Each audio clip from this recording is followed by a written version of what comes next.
Cullen live in 1 minute.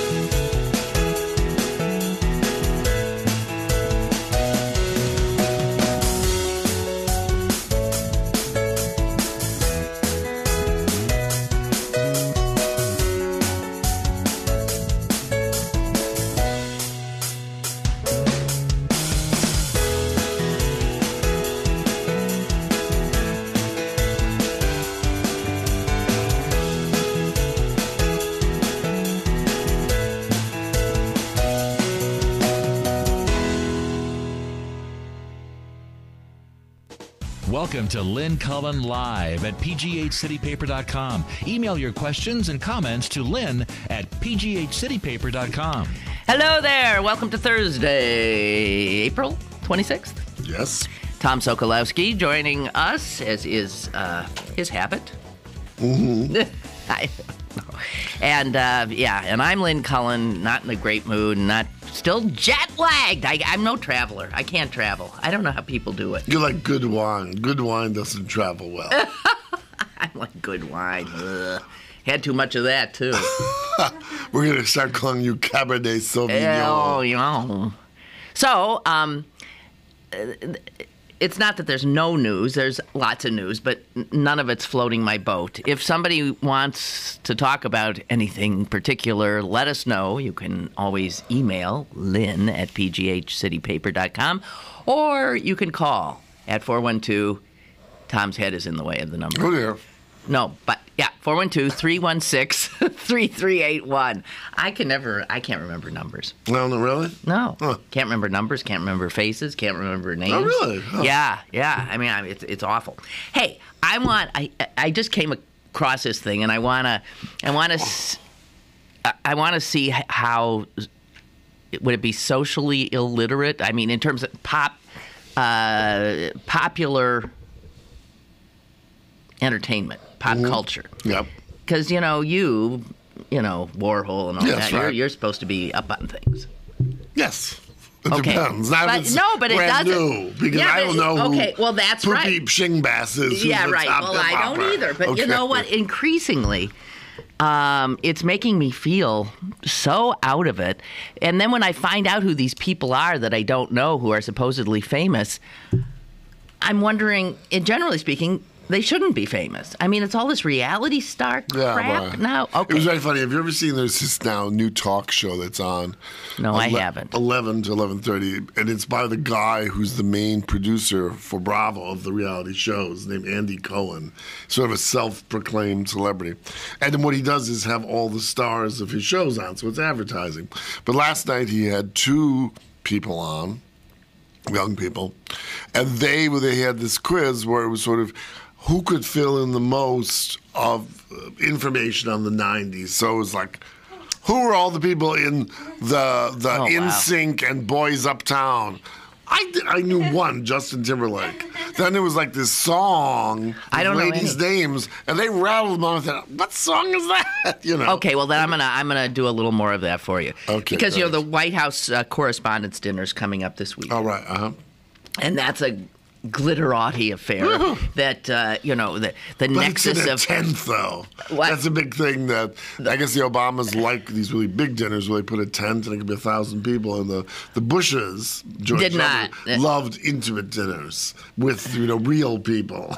Whatever that means. I didn't think the Bushes ever did much socially at all. Well, they did, but they did because there was just a piece in the Times about this. Because it was Sunday's paper, I think, because the new social secretary is a gay man. First time. Oh, that's right. First gay man. Right. Well, so that should mean great parties, Well, yes, right? exactly. It was very funny. The one who was there, Baldridge, whatever her name was. Letitia Baldridge. During the Kennedys. I have a lovely note from her. Oh. What she a just said sweet to him, lady. shut your mouth. That was her only advice, which I think was the business of, what was her name, Desiree Rogers.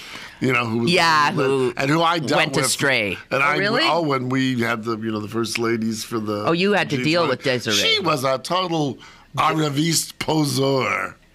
Oh, there he goes again. An arriviste poseur. Yes. Meaning a new trash. Thought she was hot. I don't think she was, and she was there to do a job as opposed to like swan around in chiffon. It was too much about her. That's why she lost her. That's why she lost the job in part. But she was the one. She lost her job shortly after those two crashed the White House.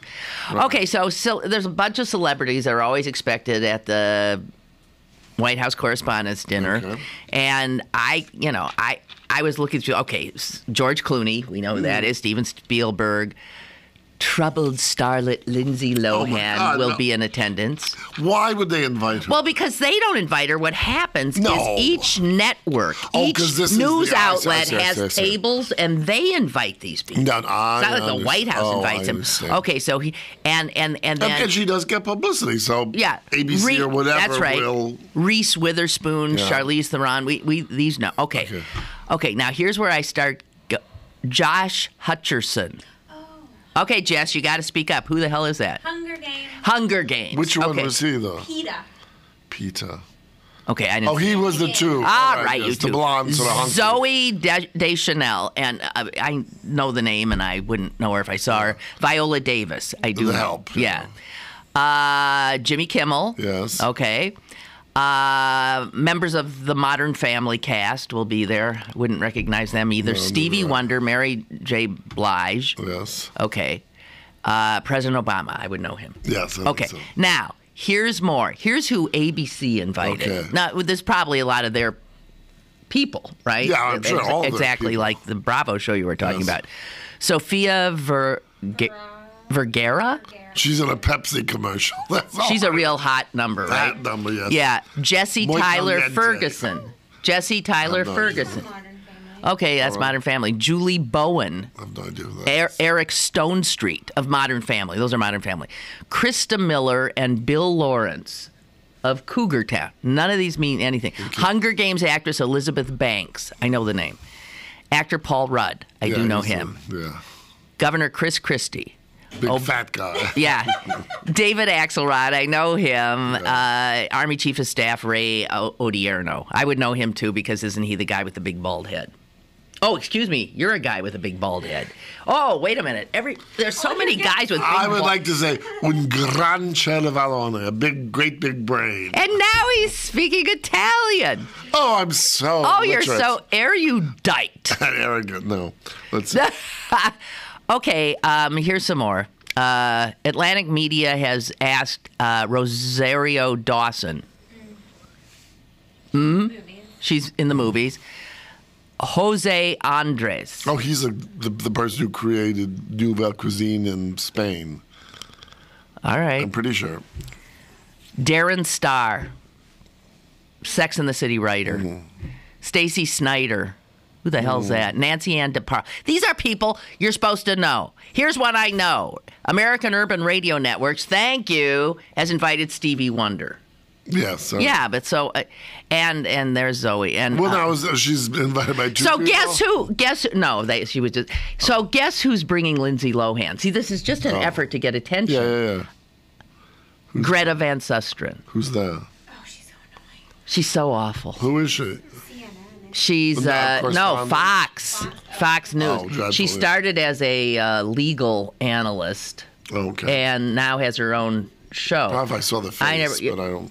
And she also famously, when she went from CNN to Fox, she had plastic surgery because she's not a beautiful woman, and they always like them to look a certain way. Exactly. And so they changed her face in a way in which she went from being just sort of plain looking to, I think, weird looking. And she grew up right near me. She grew up down the road from Green Bay in Appleton. And her dad was dear friends with Joe McCarthy, who also was from there. Yeah. All right, Piers Morgan is bringing Goldie Hawn.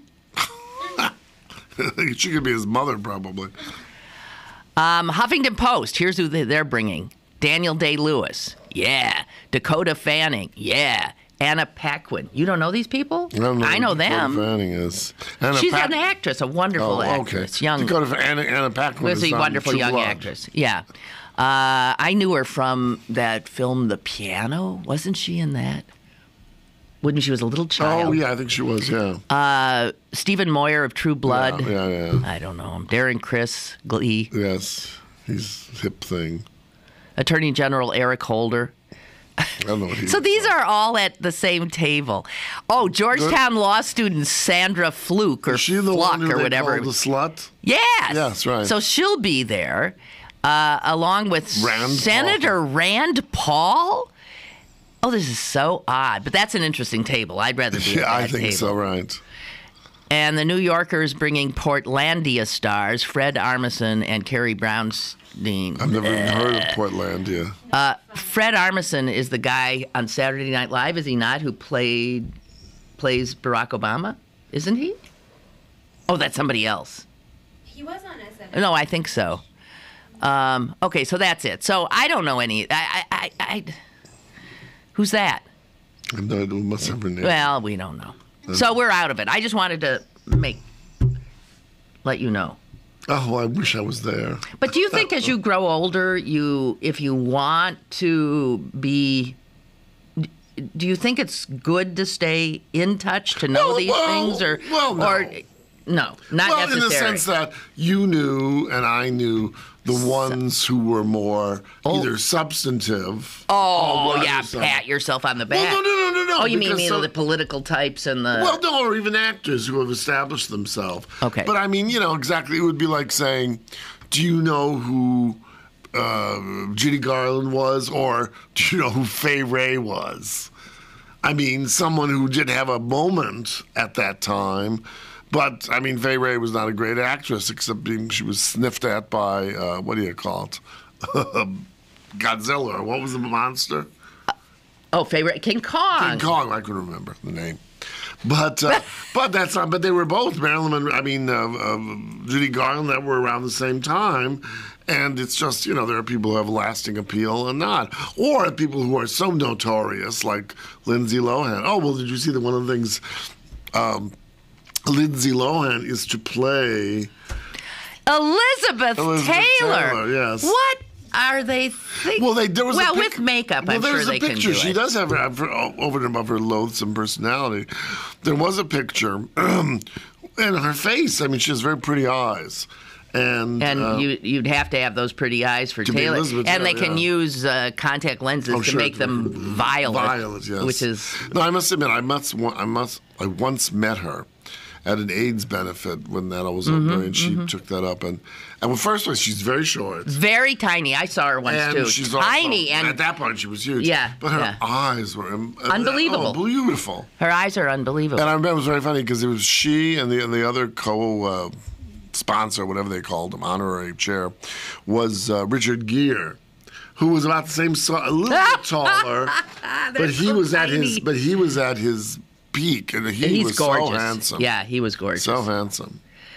I saw Elizabeth Taylor. This is way back when she was married to Burton, and she was really very, very still beautiful. And I had gone to see Burton in Hamlet on Broadway. Mm-hmm. And then hung around afterwards because rumor had it that she always came to pick him up. We were stage door Joanne. Yeah. And she did arrive, and oh my God. I was first blown away by how tiny she was. Yeah. I mean, she was just so little. And at the time, she was not heavy. I mean, she was just...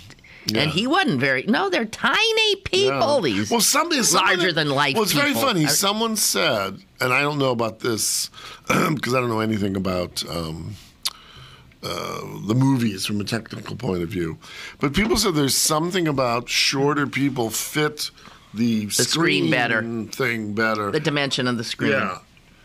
Now, that wouldn't be true, though, for stage. Because stage, you are who you are, even if you wear lifts. Right. I mean, you just, Right. It was interesting you were saying that. There's a book that has just come out, a biography by Frank Langella. Oh, it sounds wonderful. It's like Doesn't he has a it? journey about everyone. He said Richard Burton was just a windbag bowler and things like that. And then he slept with, and people wanted to The person cop a fetal, talk about a 50s expression.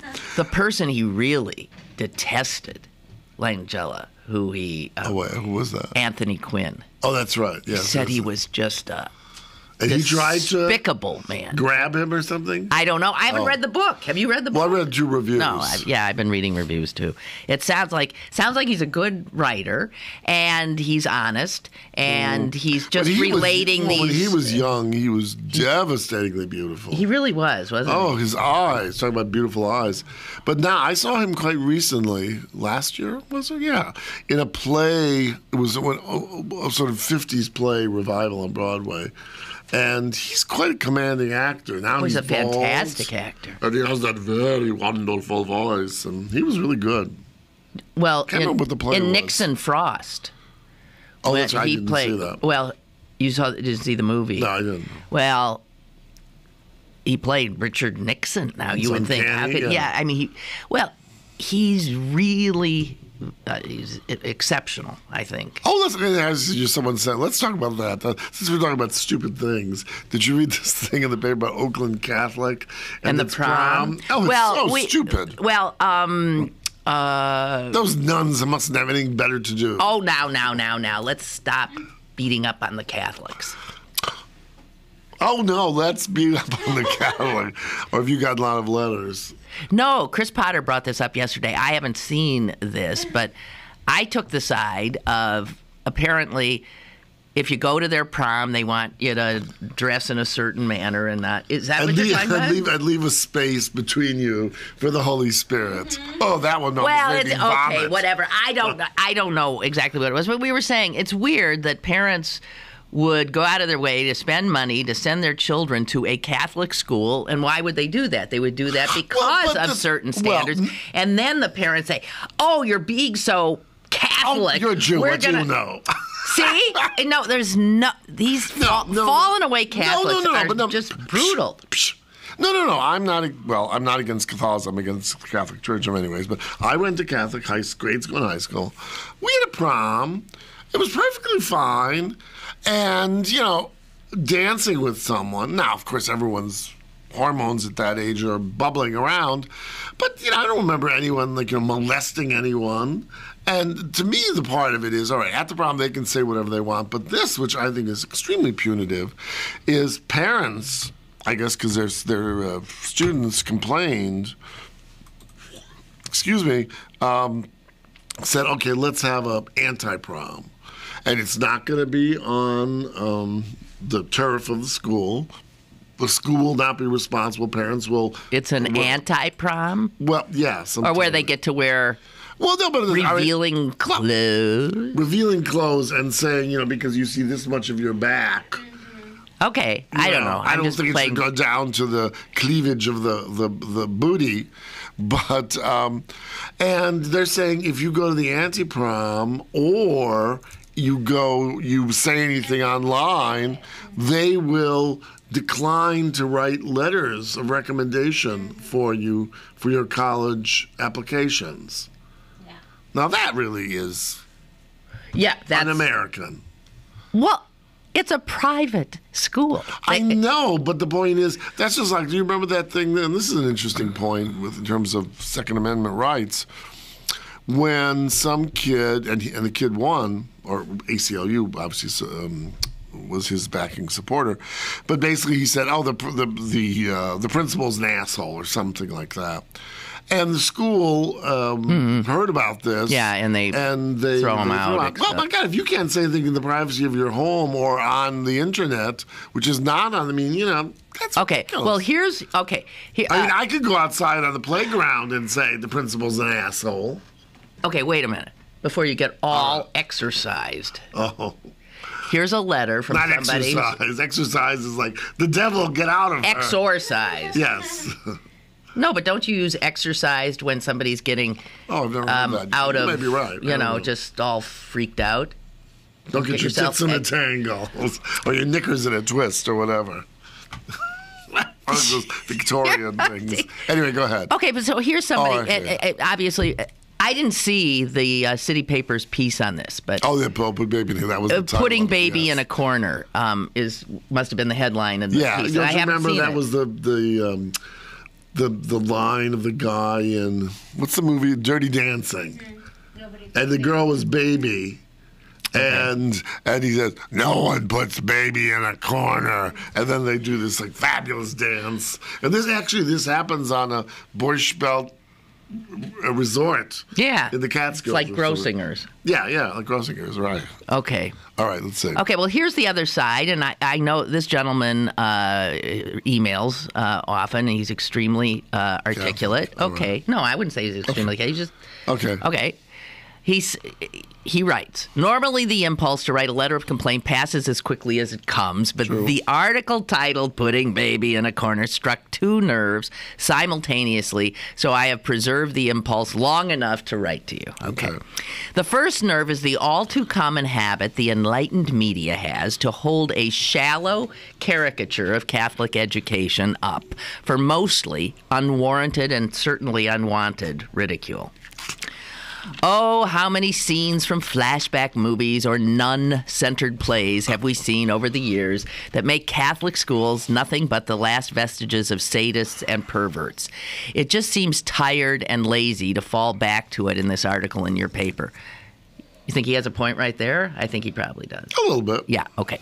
The second nerve is the outright acceptance of the adult world being so obsessed in the social experiences of their children. Yes!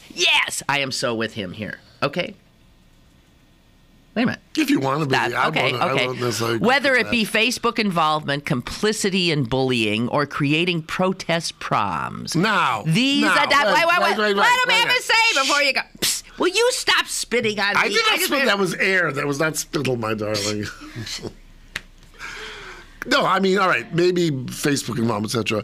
But complicity in bullying, shouldn't it be the parental right or adults if you see someone being No, bullied? I think he's saying the other side, complicity in bullying I see, okay. or creating protest proms.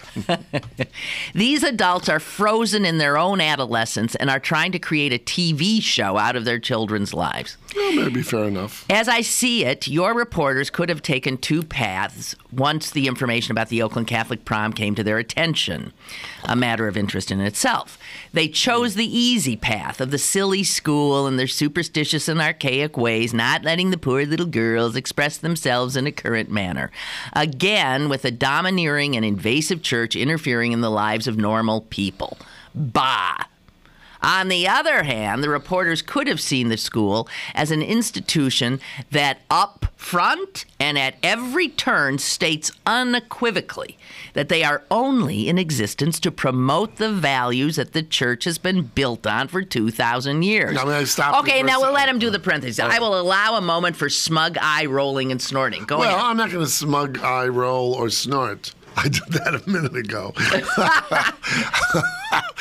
But, I mean, I've seen those girls walking out of that school. I mean, in my day and age, we had uniforms. And They do, too. Those girls' skirts are like hoochie mama skirts. Let me tell you, they roll them up the minute they walk out of the school. I don't know. No, I think they'd have to be pretty good at pinning up those hems quickly. You roll. Yeah, but how does it stay there as opposed to... You roll the waistband. You keep rolling it. Well, listen. They didn't do that in my day. We've been there, done that. Okay. They didn't do that in my day. But anyway. Okay. All right, finish this. Okay, then he goes on with the Catholic... They may not live up to their own values, he's saying, about the Catholic Church, but the schools. But the schools have never hidden the mission statement of decorum, decency, and propriety as they see it. True. The reporters could have asked, why would a parent spend a small fortune to put their girl in such a school only to subvert the very guidance they paid for when it comes to something as silly as a prom dress? Do the parents actually want their girl to dress like a Colombian hooker and dance like a stripper? I'm sure the school would have no standing. You missed something. What is twerking? YouTube twerking. That must be some kind of I don't know what dancing. I guess I've never heard of it, but anyway. I'm sure the school would have no standing if these parents wanted to gather the kids in their own basement for a private showing of the worst popular culture has to offer, while the chaperones convulsed in spasms of prurient delight at the scantily clad, gyrating teenagers. A night to remember. But no, the parents helped their own children openly ridicule the school and publicly organize a counter-movement. Imagine NRA members marching to ban handguns. Of course, the school has to object. That goes without saying, and it is a lazy thing to report. Ask rather, why do these parents have their girls in this school if they don't want the message of the school to inform the child's behavior while there? Could it be that the parents have spent the money to keep their precious angel away from the undesirable element in the public school system? Aha, I was going to bring that up. that that's true. Oh, yeah. Is the school less a bastion of old values and morals, and for some more a bastion of elitism? Mm-hmm. All of this would have been a braver and more meaningful article. Well, that last one. Ray Martin, Lawrenceville. Ray, it's well said, right? Well said. No. What? Well, all right, wait. He writes very nicely. But I think, but if you go back down to that paragraph where he's talking about in the basement and smirking and twerking, whatever, I mean, there is a point. No one's saying they should dress like a Colombian hooker and dance like a stripper.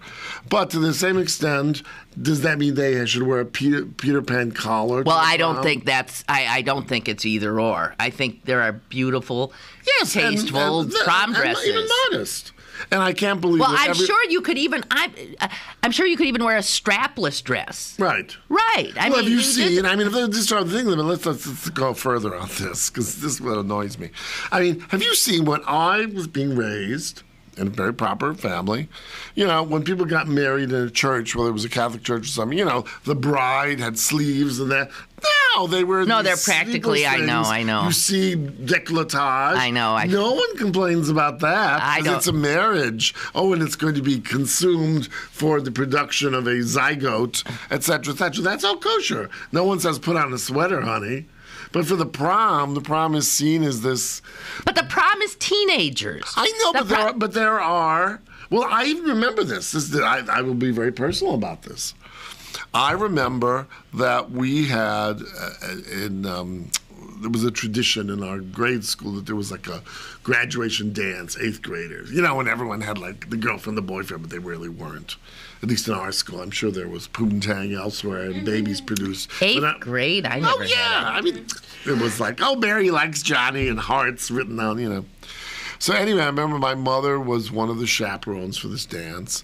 And at one point, there was some kid who was becoming a little copping a feel, if you will. And my mother said to a couple of the ladies, well, we should go up and stop this.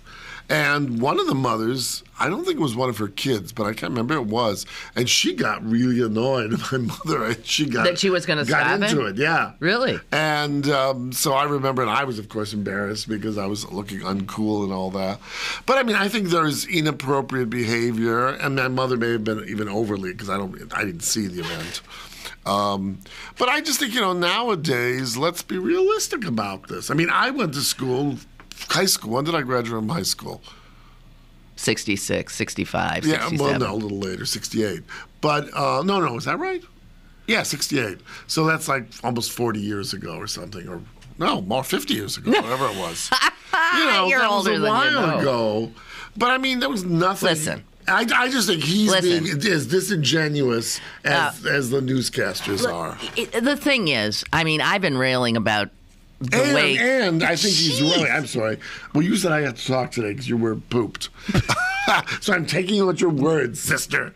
No, but I think the smartest point he makes, because it is the most ultimately dangerous point, is the one about, and I wouldn't call it elitist, but I think it's possibly racist and classist on the negative side. Yeah, why are you going to the Catholic school in the first place? But on the other side, one has to say, because I've with friends who have children here in New York, every place else, you know, I don't want my kids to go to a school where, number one, they may not get educated, number one, and number two, they have to walk through a metal detector. So in a sense, it's sort of self-preservation. I mean, like, for example, everyone in Manhattan who can't afford those horrible academies uptown where all the kids are snots anyway. It's like Gossip Girl. But the school that's downtown, very near Ground Zero, is this fabulous public school, and now is so oversubscribed that they're going to put another one. Friends of mine who moved from here to Brooklyn moved to this neighborhood, and luckily their kids got in through the lottery. It's one of the best schools in all 5 boroughs. But I mean, it's an issue, and it's not just, I think, it's partly an issue of racism and all that, but it's also an issue of self-preservation, of kids being beaten, kids being introduced to drugs. And so I think, again, he's being slightly disingenuous, and the Catholic Church is being disingenuous if they think that everyone, as he says, they're going to Catholic school because they want people to know what all the glorious mysteries are of the Rosary. And there are such things. The joyous mysteries, the glorious mysteries. There's one other one. Oh, dear God. And I don't mean to mock that. Yeah, No, but I'm not seriously. But I mean, what are the most important? Jesus said, as I remember it in my revisionist way, the 3 greatest things are faith, hope, and charity. And of these, love. yeah. And love is the greatest. Not about poontang or not about how low your décolletage is. Or whether you Are you done? Twerker. Could you take a breath? Well, you read the whole stupid letter. I didn't speak It that wasn't long. a stupid letter. No, it wasn't a stupid letter. Not but at all. He had I just want to say agenda. this. I have been offended for years and years and years at the continuing tawdriness of what girls, even little girls, how they dress. Oh, It's I agree with that. But this is part and parcel of it. The fact is that you look at what clothes little girls wear. I've seen it in bat mitzvah. Okay, that's 13 years old. Yeah. What a girl wears to her own bat mitzvah. Which is all about of a coming sudden, to adulthood. Womanhood. Yeah. But give me a break. I mean, geez. It's like, again, he said Colombian hookers. What you see 5-year-olds dressed as, it's disgusting. And everybody, it seems like, I agree with that. I don't know, but a 16-year-old, why are we talk about sexualizing our daughters at extremely young ages, and for parents to go to the mat so that their daughters can, in fact, look sexier, because that's what all this is about. All this is about is the dress and what they're going to be able to wear and show off. You should see she's wriggling. She's been in Los Angeles for 4 days, and now she's and wriggling. I hate those people. God almighty. Okay, listen. Here's something else. Okay, what does that mean, Mr. Latin? You've done French and Italian. De gustibus non disputandum est. Oh, shit. What? Yeah, something about disputing something is no. What's gust? Oh, he doesn't know. No, I'm trying to think. I mean, gustibus usually has to do with taste or something like that, but I can't remember the exact. You'll have to give us a translation because Mr. Multilingual here is not I'm not going to give you a wrong definition of it. Gustibus. De gustibus. Not gustibus. Gustibus. It's gustibus. No, but I think it's actually gustibus. I think. Non disputandum est. Why do they put the verb last? Isn't that the verb, est? Well, but if it's, oh my God, 4 years of Latin that I can't remember. Because the last teacher I had was a jerk. The first 3 years. Oh, you're going to blame it on the teacher? Oh, no, the teacher was horrible. I don't remember. I never couldn't took keep. And this was in a Catholic school. Catholic school. No, I mean, I think, let's put it this way. I don't disagree with you. But you do. No, wait. But the question is, all right, you could have two answers to that. If I agreed with you completely, the Catholic school or Jewish academy or whatever are the only bullocks in our culture to stop against this moral depravity. That's one answer. The other is cultures change, and to say, wait a minute.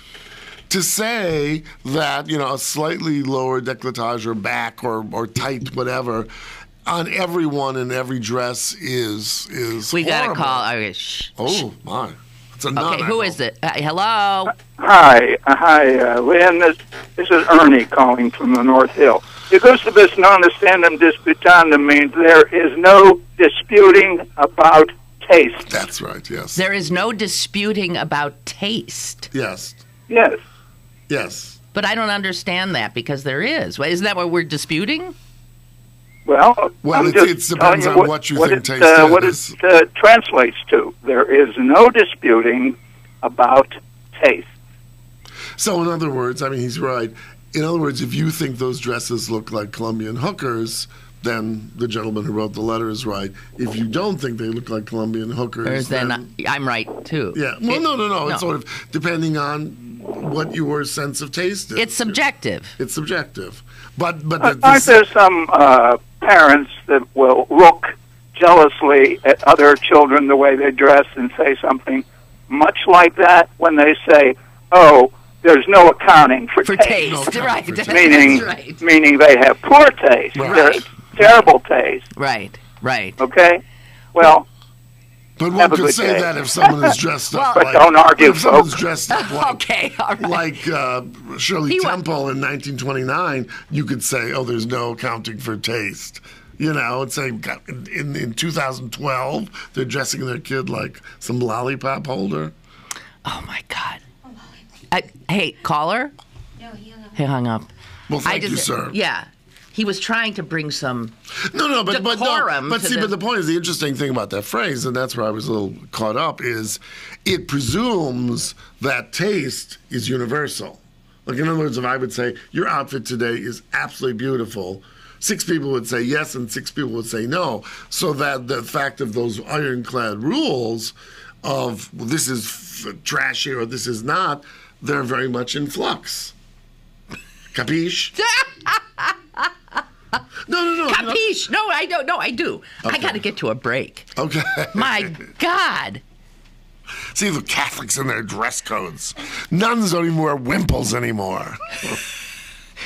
And they should. Well, I do like knowing a nun is a nun, you know, and now they're incommunicado. Really?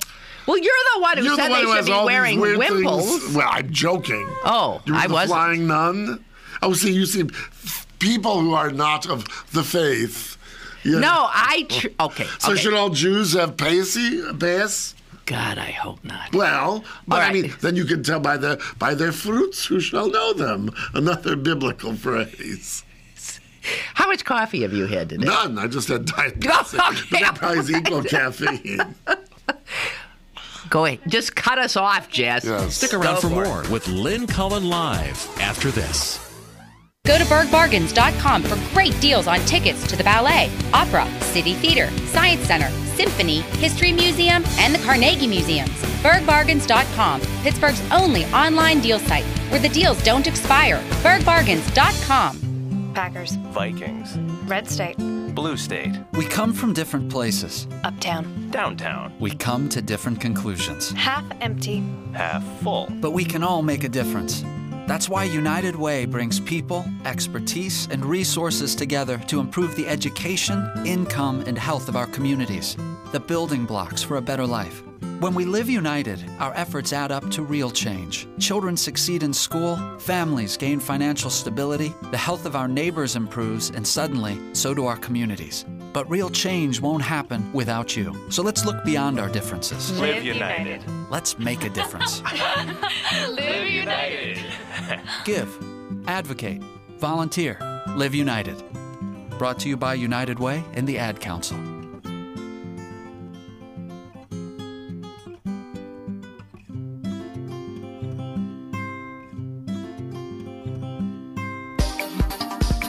You're listening to Lynn Cullen Live at pghcitypaper.com. Once again, here's Lynn Cullen. I was going to think when I say you're listening to Lynn Cullen Live, the question presents itself: why?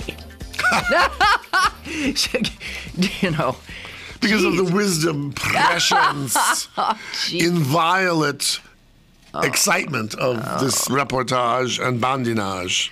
Now, I have a question. We were talking about this during that. I think it's an interesting question about what I was saying during the break was that Lynn, because she wasn't Catholic, saw sort of nuns in their traditional garbs as sort of exotic. I do, and mysterious. Right? Yeah. And I said, just like I looking at sort of Orthodox Jews or Muslims in some of their veils and what have you, burqas. And the question becomes, so I said to her, she made some comment about it, and I said, well, do you see yourself as a cultural Jew or as a religious Jew? And your answer was neither. I see myself as a tribal Jew, as a member of the Jewish people. Because would another word for that be diaspora or partly? No. The diaspora just means that the Jews were. No, I know that. No, I realize that. But diaspora also means the larger community everywhere, so that someone living in Squirrel Hill may have something to do with someone who once lived in Łódź in Poland. Well, yeah. Okay. I mean, right. Jews worldwide identify with anybody who identifies as a Jew. Right.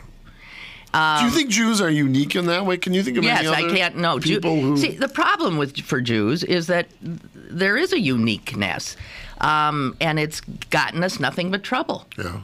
I mean, I don't know what... We're a small people. It's a small little people, and half of us were wiped off the face of the earth in, just 60, 70 years ago. And Jess and I were talking yesterday. She was saying Madeleine Albright is she's coming out with a new book about finding out when she was, just 10 years ago or something. Right, when she was still in that office. In fact her parents were Jews. And that she then she's a Jew. She's completely Jewish? Yes, completely Jewish. Know that. I thought it was they part. had escaped the Holocaust. And like a lot of Jews who did, I was telling Jess, a lot of Jews experiencing or just managing to escape the horror themselves did not it was an act of preservation of their children that they abandoned identity with their Jewishness. They thought, Jews are getting killed left and right, seems like every other minute, and I don't want this to happen to my daughter. So we're going to become, and she was raised a Catholic. They became Catholic. And she never told her who she was. I find that so abhorrent. I think a lot of Jews did that, and I understand the impulse to protect their children. Right. But what did you rob them of in return? Yes, and to me, they become then complicit.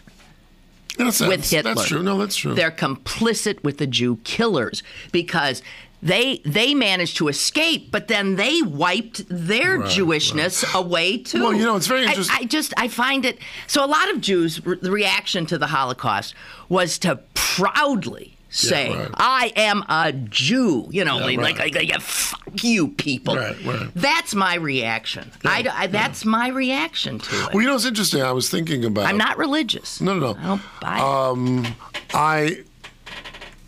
What was I going to say? Oh, it's very interesting because it's like partly chicken and egg in that you're absolutely right because, the various Christian or Orthodox groups. Don't read. Just make your point. Make your point. We're kept in enclaves. Like sometimes, like in Rome, in the ghetto, they close the doors at night in the ghetto. But then, what also then happened because of that exclusion, what then happened was that culture, that sort of shtetl culture, became very rich, but it didn't, for all the reasons you've talked about, didn't go on beyond it.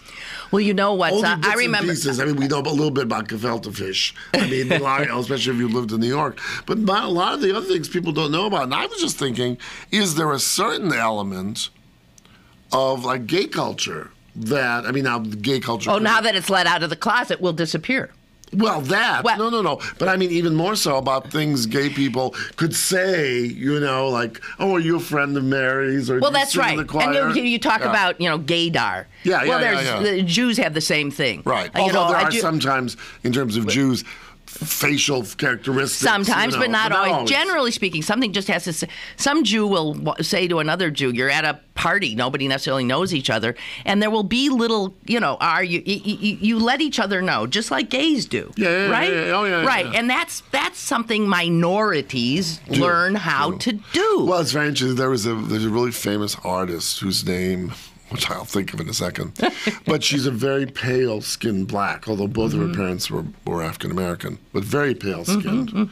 You'd think she might be Italian. And she wants or something. people to know she's black. Well, and she writes this thing, and she talks about sitting on the subway, as she has done many, many times, and like someone comes on, and there's some altercation, and someone says, "Oh, you nigger," And she said, at that moment, I have two feelings. Number one, I don't have to get into the fray because I don't look, so I'll just keep sitting reading my book. But at the same time, all the other people who are African American or maybe Hispanic and who are dark as well, or Indian or what have you, they can feel solidarity, and I'm not included in that because I pass. Yeah. And that whole notion of passing, passing as a Jew, passing as a it amazes gay, me that passing anyone would ever want to pass. No, I mean, in a sense. because if it's pure physical violence, I mean, that you can walk down the street and not get hit because you don't look like what's thought to be aberrant. But no, in the larger sense, your whole soul, your whole spirit, you were deprived. That's what she talks about. You're deprived of yourself. That's right. Absolutely deprived of yourself. But I remember a professor in college explaining that the greatest threat to Jews was actually when they were let out of the ghettos, and that's true. Start again? When Jews were finally let out of the ghettos, which really was just 200 years ago, essentially. Yeah. When they were allowed out and started to attempt to assimilate into a broader culture, the fact is that then watered down this essence that had built up over all those years of being confined together. And so an assimilation occurs. Right. And that's why I was saying the wondrous gay culture, now that gays are assimilating literally into the general culture, there is something lost with assimilation. I remember when I was at the War Museum, I had a number of gay employees. And who weren't kids. I mean, there are people in their late 20s and 30s. Actually, one guy actually 40. And I remember having this discussion a year or so before I left the museum, so a few years ago, and saying something like, of any gay person of my age, or even 20 years, when you'd say something or could say a line from All About Eve or something, everyone knew. Like, in fact, if you've ever seen that play or movie, Love, Desire, Compassion, it's about gays during the time of AIDS or whatever, and Nathan Lane plays the main character, at least when I saw it, and every line was some line from a Judy Garland film or something, and this one character in the film was like he'd say like, I don't understand anything you're saying, because he was a gay man who was 19, because that kind of subterfuge was not necessary. There's no need for a subculture. Yeah, there's no need for a subculture, but there is richness in that. That's where the richness is. That's where the concentration is. No, I remember people saying in New York, and I don't know about here. I've heard it said here about what's the swanky temple on Fifth Avenue there? St. Rhodef's. Yeah, right, exactly. No, it was about Temple of Emmanuel. Rodef Shalom. And it's the same thing in New York City, same fancy schmancy on Fifth Avenue there. Yeah. And I remember I would listen sometimes when I first went to New York on the radio to their Friday service. And at the end, I remember the first time the rabbi or the cantor or whatever, and may the road rise up to meet you. I thought, is this That's like an Irish a Barry Sullivan thing? Jeez. It was so deracinated. Well, actually, a funny story. There's a good word too. There's deracinated. An elderly lady in this community who was Jewish, who I've known off and on for years. I saw her one time. This is like 7, 8 years ago, and it was a Friday, and there was some event somewhere in town, and she looked a little disgruntled, and I said, what's the matter? Oh, well, I just came from temple. I said, it's nice you're observant and all that. Well, I may not be anymore. And I said, why? Hebrew. And I said, Hebrew? And she said, Hebrew. And I said, Hebrew?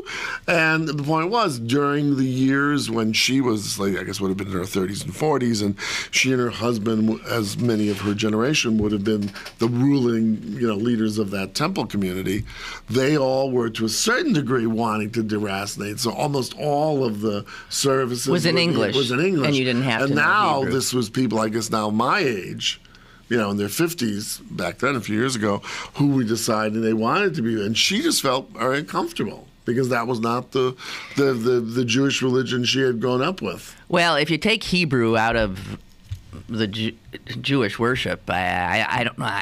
That's ridiculous. I mean, and I went to the reason I was in California was for a bar mitzvah. Yeah, right. It was... there's one thing Jews do is torture you during, when you're preparing for... No. Catholics and Christians never would have a service as long as Jews do. So started at 10 in the morning and lasted almost 3 hours. And in those 3 hours, I don't know, there was more than 30 words of English spoken. It was all Hebrew. All Hebrew.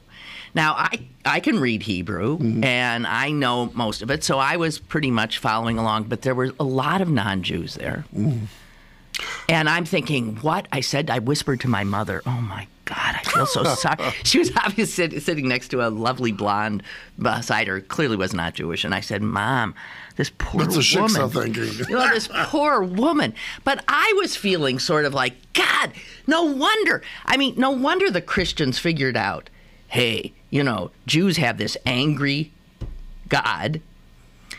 It's a hard religion. It's a toughie. I mean, that it is in Hebrew. That if you do the worship as you're supposed to do it, you're there for 3 hours speaking Hebrew, whether you want. And so that's why, with assimilation, the Reform movement wanted to put it. It's like the Catholics getting away from the Latin Mass. Mass. What I'm just going to bring up. And one would have said Latin was although the thing that's, no. Don't tell me that a masses are nowhere near as majestic as they were. Because you didn't know what the fuck they were saying. And it was better. And then when you find out what you're saying, it seems stupid. I'm sorry, it's stupid. Oh. Okay, here's Ray back. Woman. Okay, wait, we'll just do this quickly and then we'll go to a break.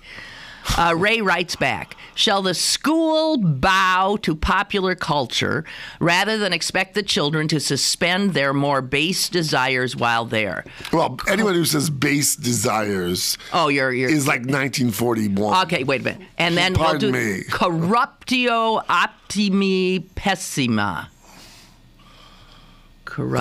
It's something about corruption, optimi. Well, it's the best, but pessima makes... corruption.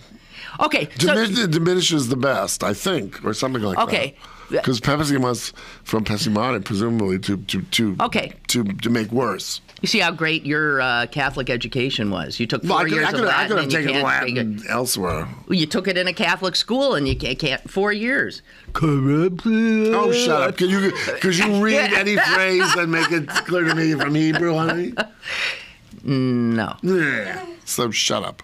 No, but see, I completely disagree with you there, and I'll say that we can go to break, which is, I think any religion,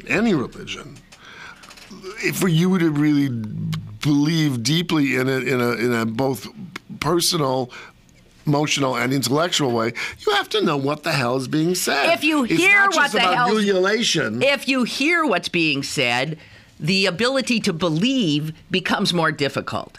I like the mystery of not knowing what you're saying, the mystery of it. But Kabul, it says a Kabul, a bibbidi bobbidi boo. Well, put it together, and what have you got? Is that religion? Bibbidi bobbidi boo. Is that religion? It is if you want it to be. We're taking a break. Email your questions and comments to Lynn at pghcitypaper.com or call Lynn at 412-316-3381. Lynn Cullen Live will return in a moment. Sewickley Med Spa provides the most advanced treatments in aesthetic medicine, including Botox, Restylane, Juvederm, Radius, medical-grade chemical peels, and sclerotherapy using a sclera for spider vein correction. We offer a relaxing environment and only the best products for your complete satisfaction. Conveniently located at 435 Broad Street in downtown Sewickley. Call 412-259-8628 to find out about this month's specials.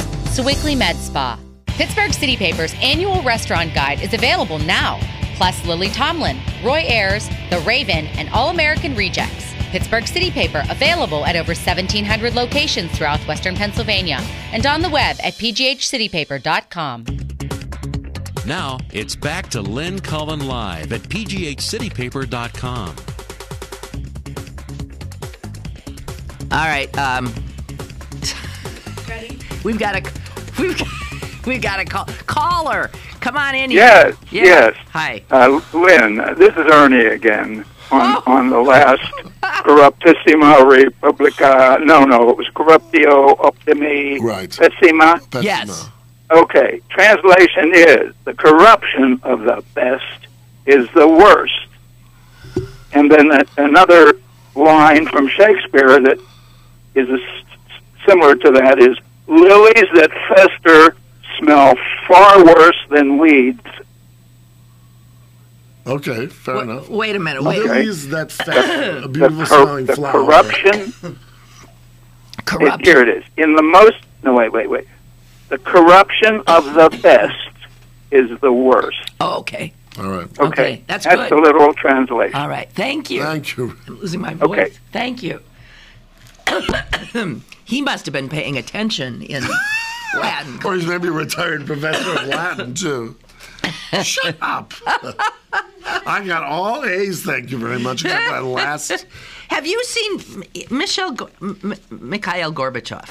Oh, when he fell asleep? No, I'm not. He fell asleep at something, and there was a picture of him. Oh, but I haven't seen it. And someone just said, Michael, he was at one of those Nobel Prize. Well, they are. So there's a picture of him and the Dalai Lama holding hands in the Wall Street homosexuals. Journal. Well, okay. That's what probably that jerk would have said. Baser desires. He the is Dalai not Lama. a jerk. He's one of my finer, more literate correspondents. All right. Okay? Fine. Don't have to agree with him. I'm not. You don't have to malign him. Oh, yes, you do. I love.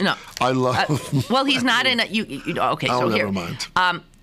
Gorbachev got fat. That's all I want to say. He's fat. Well, he's an elderly fellow, and he's now not doing anything. Usually elderly people don't get fat. They actually get thin. That's true. I just well, maybe he's enjoying lots worried. of pierogi and whatever. So we should go back to Catholic slutty girls and... No, please. Getting in Kristen's point, I know that I'm sort of beating a dead horse here, but I think that part of what's in play is parents are more friends than parents. That's true of a lot of them. What I notice each time I drop off or pick up my daughter, who's in 4th grade, is that the mothers actually dress themselves in the same clothes as their daughters. They all style their hair the same as their daughters. These parents are trying to live vicariously through their children. Well, I think a lot of parents are doing that. Well, it's our I don't necessarily disagree with that either. I think a lot of our culture is so based upon eternal youth. Right. And it's, I got news for it. Farrah So Fawcett that's a culture based on a false premise. Yeah, of course. And that's dangerous, obviously. Oh, it is, yeah, exactly. Because people who have the luxury, either through natural genes of looking young, younger than their age, or being able have the money to do good plastic surgery, etc., and it makes everyone else look like some old hag, or so by the shibboleth of. Well, when you're in Southern California, the culture is. People are too thin, they're too dolled up, they look weird. The women who are 70 look like they're 45. I'm not kidding. But they can't. They can't laugh. Yeah, but they can't laugh. And at some point, the jig is up, as they say. What sense? Well, you can. The face just all of a sudden falls. Well, right. Who are you kidding? Who are you kidding? Well, it's very funny if you watch, particularly and you don't watch it, but some of your listeners might. These Real Housewives. There's one, the Real Housewives of the OC Orange County, which I think was the first program, and then the Real Housewives of Beverly Hills. And in it, these like blonde, Farrah Fawcett hair. Now, some of the women on the show are in their late 20s, early 30s, so you could say, well. But then there are some that are in their 50s with that hair, and you want to say, you just look ridiculous. Right. You're not a bad-looking person. Why don't but you to have just this be hair, you don't have to have a snood on.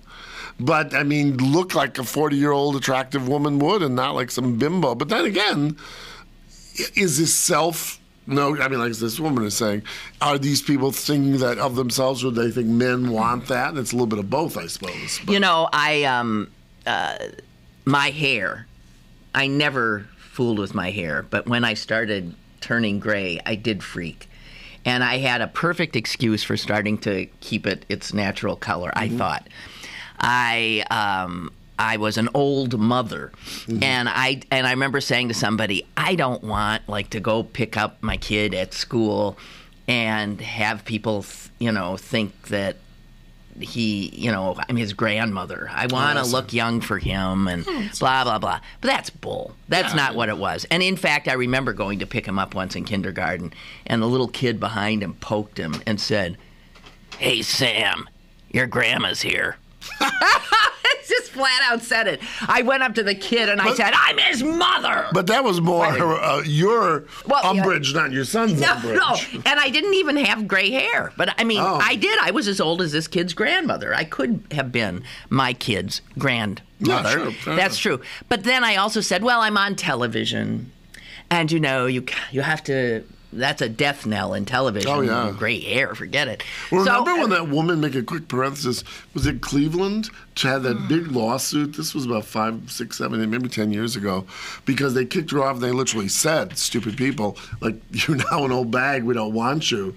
And she sued that'd be and longer went on. Well, maybe a little bit That'd longer. be much longer. Years. That'd be much longer. It'd be 20 years ago. No, I don't think it was that long. Anyway, and it went on for 3 or 4 years because they just adamantly believed no one wants to look at, Utora Welty on television. I was having my hair touched up we heard week, last time with the woman with the...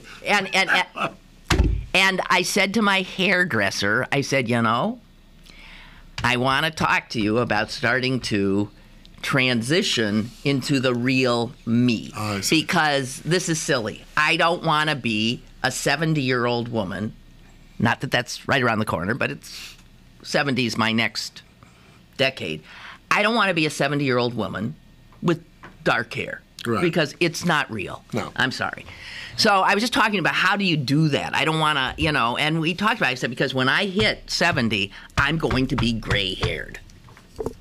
So I got to work on. That's a weird transition to make. And for me, it'll be difficult. If I had let it go naturally, there would have been it would have been easier. Now I'm going to go from looking falsely young to exactly who I am. You should do? I always thought that somebody who was very distinguished looking, who was also brilliant, was Susan Sontag, who had that wonderful white. And it made her look like what? I had a white streak, and I left it in for a while, and then somebody told me, get rid of that. That really looks weird. Yeah. It looked almost like an animal, in a sense. Like a skunk. Oh. Well, that's who's got a white... You said it, Queen, not I. Well, this has been a strange program. I know, from teenage sluts to Hebrew to... Latin, lots of Latin today. And lots of bigotry.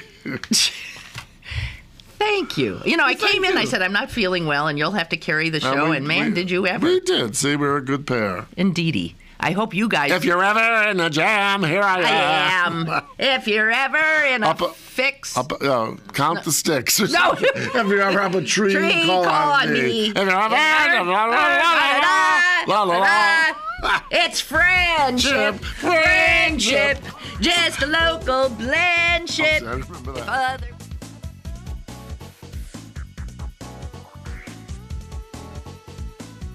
Lynn Cullen Live, Monday through Friday from 10 a.m. to 11 a.m. and archived at pghcitypaper.com.